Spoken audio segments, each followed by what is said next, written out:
What is up, everybody? It is Alex from Heavy New York, calling from the quarantine zone again, and this time we are here with Michael of Culted. Thank you so much for your time today. It's great to be able to have you here. Great to be here, man. Thanks for having me. Yeah, of course. So, in case you couldn't tell by the review of the new album, Nous, it was absolutely kick-ass. I really enjoyed this album. I just want to know, really what the thought process was, going into the making of this. Was there kind of, a preconceived idea? Was there, a lot of improvising? How did Nous sort of, see the light of day or the darkest depths of hell, as I like to say, for this style? Yeah. There was a long period of nothing after Oblique to All Pass, our last album. And actually, that's not true. We had a bunch of stuff. We had an EP kind of half written, which was Vespertina, which came out 2 years ago. We had about half of that written. And then a bunch of, life, happened. A lot of, things that really just stopped everything. And so it took a long time for us to even complete that, which we finally, released 2 years ago. But it really was an account of disease, death, mental illness, in and around the band mostly. So, our family lives were, interrupted incredibly, and it kind of put a stop to all artistic endeavors. And, it was a period of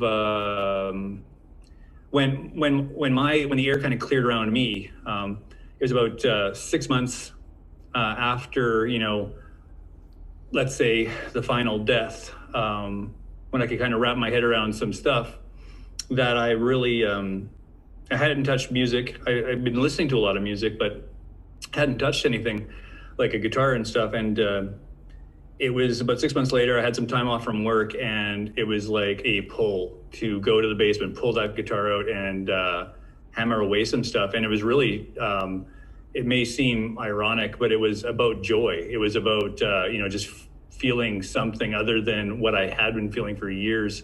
And these songs, however, I've heard them be described as nihilistic or dark and depressing, but to me, it was really about enjoying the sounds I was hearing. And I don't know if we kind of call it an exorcism of the psyche, but that's kind of what it was. And it was just about releasing all these sounds I heard. And to me, they really started to sound really independent of one another. There wasn't a thread. They really had, each song kind of spoke its own song, let's say. Mm-hmm. Well, do you feel that the experiences that you've dealt with before the making of this album and everything, do you feel that the writing process of this, were you taking almost a new sonic approach to it? Did these experiences maybe determine the outcome of the music, or was it sort of continuing in the continuing in the songwriting vein of, Below the Thunders of the Upper Deep or tracks such as Of Death and Ritual? No, I'd say it was the former. It was something new. This was a new release. Those other releases you speak of, the Below the Thunders, that was something we didn't really know what we were going to do. We just knew it was going to be slow and heavy. And that just kind of, we're really finding our feet on that one. Oblique to All Pass really was a monster of a record to put together. And it really had a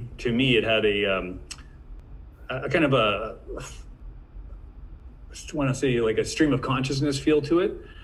It really felt like a thematic album. And this one might be thematic in a different way, but not musically, at least not to me. It was really the sonic approach, like I said earlier, that those songs sounding, independent of one another, almost a more rock-oriented approach, being you can almost hear a song on its own without the context of the whole record. So therefore, it was when we started to record, each song we felt needed its own sound. And, generally, when you record a record, you dial in your guitars and you record those guitars, pretty much those are your basic tracks. Whereas this time we grabbed all of the amps that we had, and, it was combining different sounds to try and find the right sound for each song. And it was using combinations of amps, ones in different speakers. And then, any sounds you hear, it's just let's F it up and let's throw it through whatever to get the sound that we were hearing. So there was almost kind of like a lot of trial and error with the making of Noose in a way, like a lot of experimentation, a lot of like trying to, you know, for lack of better words, like happy accidents, if you will. Yeah, and it wasn't like tons of experimenting. It was really like it was like almost like we knew which amps to go to. And it's like, I know it's going to be, the Boogie with the orange cab and the JCM Marshall. It's like, I know, and I'm going to plug this pedal in. And it was like, yep, that's the sound. Oh, we need to tweak this EQ there. But it was really pretty quick on how we dialed in the guitars. I know for about 5 or 6 songs that Matt and I recorded, the guitars, we did 6 songs and found the different sounds all within a day. I mean, it was a long day. We went from afternoon till 4 or 5 in the morning, and it was and of course when we record, we sit in the room with the amp, so we were vibrating by the end of that session. But it was really like, this next song, it sounds like this in our heads. We're going to use that combination, and we dialed it in. It was like, yep, that's it. Mic it up. Well, and then just like hit record, do the takes and everything. A couple takes. It was not, any major flubs. Of course, we would change, but we were pretty rehearsed when we went in and did the tracks. Yeah, it seemed like, because that's what's really interesting on like how you guys are like guitar mad scientists in a way with messing with these amps and these different pedals and stuff like that. Do you almost feel like the songwriting process is almost like in itself though, even though you kind of had like a clean cut idea, like it wasn't too relying on the subconscious, but there is sort of like a lot of, it almost seems like maybe experimentation is almost part of your process in a way, right? I would say that's just the way we write now. Like really, and for this album and for albums previously, it starts with a rock song. It's guitars and chords. They might not be traditional chords, and we might hear a lot of space in between, but it really starts as that. And then once we've recorded it, or once we've started tracking, it's that, like you said, mad scientist, it's like finding that thing that's going to make that guitar sound like whatever that sound is in our head. And then once that's done, and then it's like, then once we start adding stuff, it's like, that's when the studio really becomes fun. It's like, that's not effed up enough. We're going to throw that through this, and we're going to, you know what, we need a Moog over there. We need to bring that in. That sounds too traditional. We're going to throw that through something else. It's like, it's like finding that right combination of whatever. And I do got to ask this as just a fan of this band, but with the final track having Crush My Soul ending with Godflesh, I mean, featuring them, I mean, working with Godflesh, like, what was that experience like? That had to have opened up your mind to new ideas, right? Maybe. It was like the first thing we recorded for this too, which might sound strange. We didn't even know what we were going to do with this record, but I know the first thing I told, or I spoke with the guys, like, I want to do Crush My Soul. And like, there was no argument. It was like, okay. And I mean, the song is killer on its own. But the thematic, just even the title, Crush My Soul, was just, it seemed fitting for the mood that we wanted to represent. And we didn't want to like play it exactly the same, the same beat. Like, listening back to the original Crush My Soul, it sounds so fast now. It sounds upbeat and almost happy to me. And I listen to ours, and it's like, it's wallowed in murk, and I like that. And we use organic drums or real drums, whatever you want to call it. So it has a very different feel. And I mean, it's their song, so it was interesting just to hear our interpretation of it. I'm not sure if that's answering your question. No, it definitely did, because I mean, Godflesh is classic, and I definitely see like a lot of Godflesh influences into your sound in a way, like, because Godflesh is so atmospheric but also so technical at the same time, and I feel like that's kind of like what you've incorporated in this sound as well. Like, you have like an atmospheric realm that really envelops a listener into your style. Absolutely, and I like the way you say that Godflesh is, almost technical. Like, I agree. I know I've heard them called primitive and this and that, and I know that's something that people have used when discussing our music as well. And I find our music to be, I understand the primitive, interpretation, but it's that, that sonic essence or quality that, Godflesh brings to the table, which I think we do as well. It's this, yeah, I mean, it's, we're not playing a billion notes a minute or anything like that. It's not about technical proficiency. Most people with any degree of skill could play the chords that we play in the way we play them. But it's the way it's the way those chords come together, the way you manipulate, a progression from one chord or riff into another. It's, yeah, I don't know if I admire technicality. I don't mind bands that are, quote unquote technical if I don't notice they're technical, if I just like the sonic aspect of them.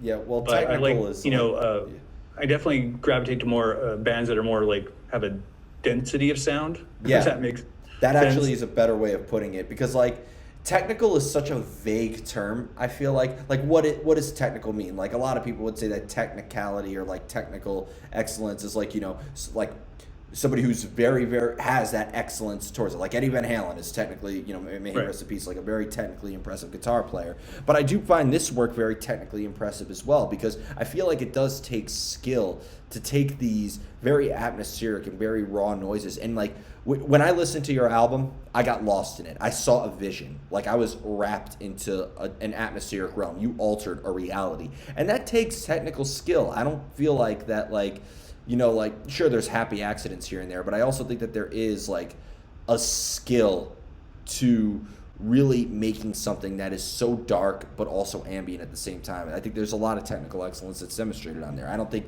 technical excellence just revolves around, being able to play 1,000 beats per minute or, shredding guitar soloing. You know what I mean? Well, exactly. I mean, you look at Pink Floyd. I mean, it's a classic example. Very few notes, really. I mean, other than solos.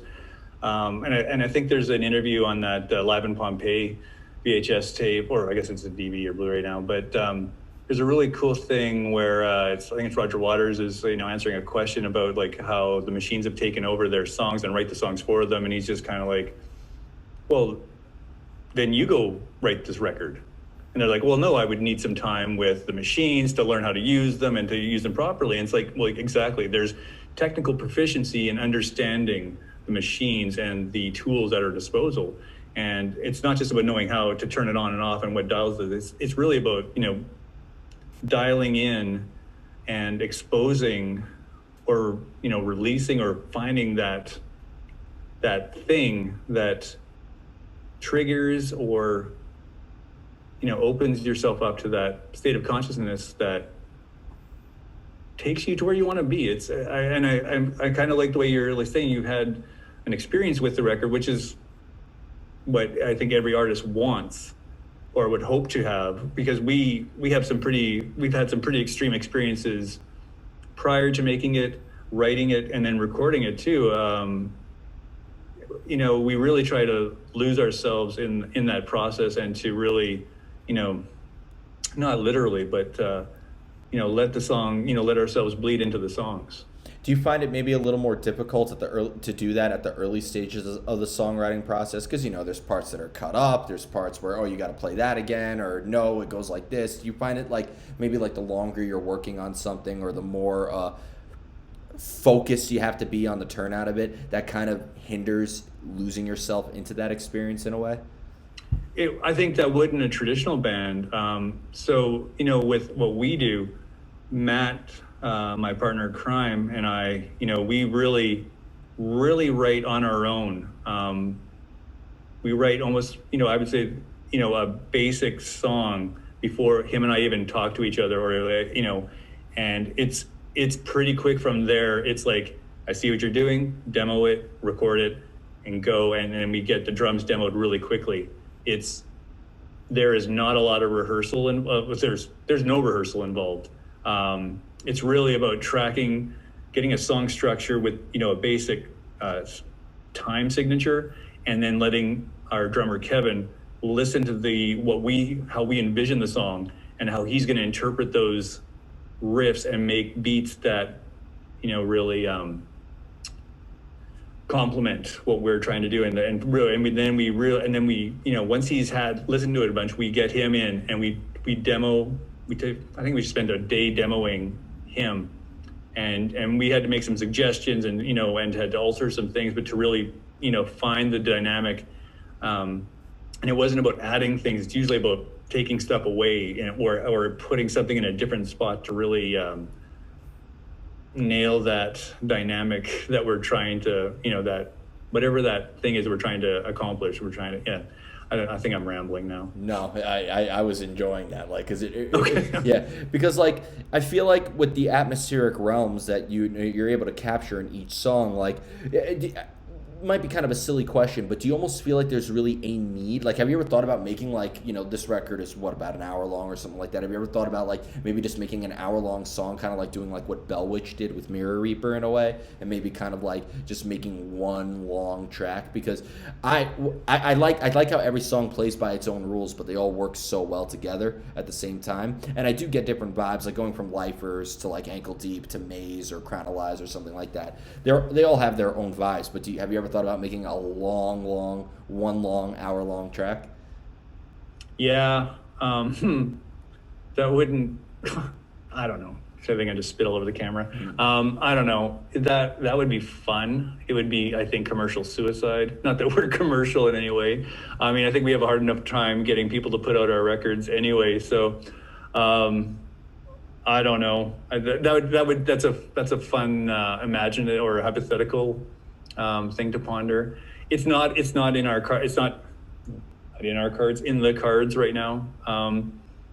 We've pretty much got the next record planned, and I mean planned, I mean like there's some sounds, and I think it's going to be much like this can be our, this can be the reveal moment. I think it's going to be much less song oriented than what was on Nous. I'm excited to hear that. I'm really excited to hear that. Like, me too, because it's very, there's a lot, I think the songs are all there now, and except for like one, which we're still waiting to hear what that's going to be. But I don't know. I don't know. It's going to be, it's different. We really tried to, well, I brought the idea to the guys. I'm like, we need to change things up, the way we write songs. So I really, not question the guys, but I really, I don't have the right word, but I wanted them to figure a different way for us to write. And I think we're going to start without guitars, which is kind of interesting for us. Start with a different bass. There's still going to be guitars, but they're not there yet. So right now it's a very different way to explore sound. Mm-hmm. I'm excited. Say no more, because I want to be surprised for the next call. I don't have a clue what it's going to sound like. So. Yeah. And do you feel that maybe like every song that is on Nous is representative of a particular emotion that you were feeling, or do you kind of use music as like a means of escape to not maybe address really any aspect of you personally? I don't know.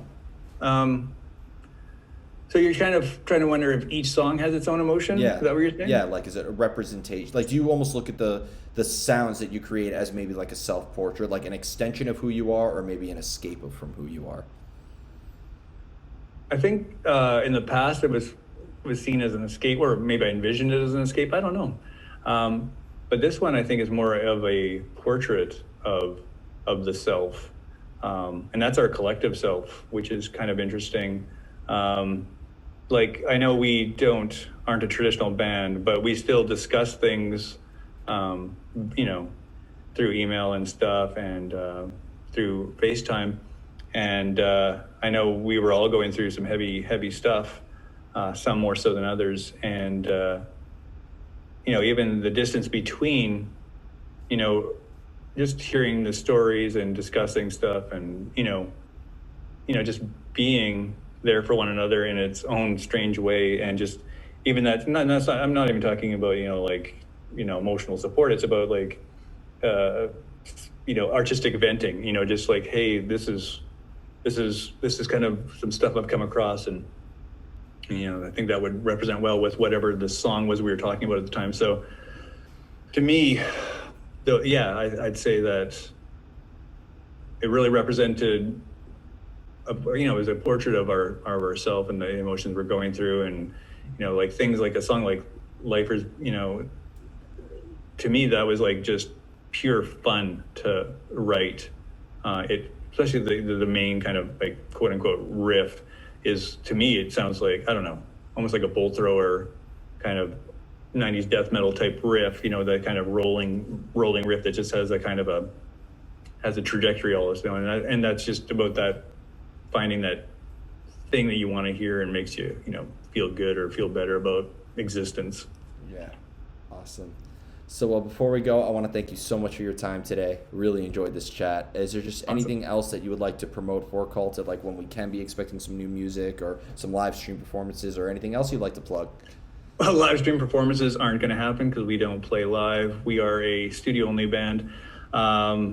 New music coming soon. No, I'm kidding. There's no music on the horizon. Like I said, we've just been throwing some ideas around now. So maybe we'll end up scrapping those, and maybe maybe that'll be the next record, or maybe we'll do acoustic. I don't know.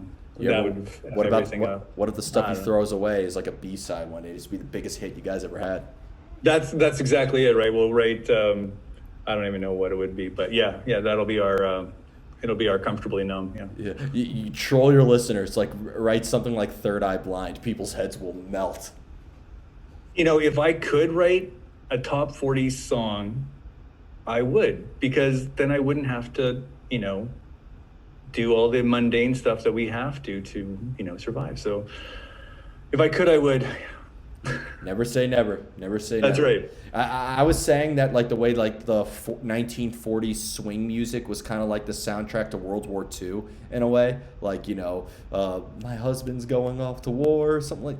I have a feeling that this style of music, or death metal or black metal, is going to be, when we look back at this pandemic in the history books, as the soundtrack to those times. Like when they show like a documentary or an interview or some piece of literature on the COVID pandemic, they're gonna be playing death metal as a way to describe this is what the cultural influence of the United States was during this time. I would like Culted to be that soundtrack. That would be like a life goal right there. That the world is desolate and dark and murky, Yeah. and so is this album, and that's why I think it could be. But exactly, yeah. Thank you so much, everybody. We are here with Culted. Be sure to check out Nous if you haven't already. This is Alex from Heavy New York, and we will see you next time.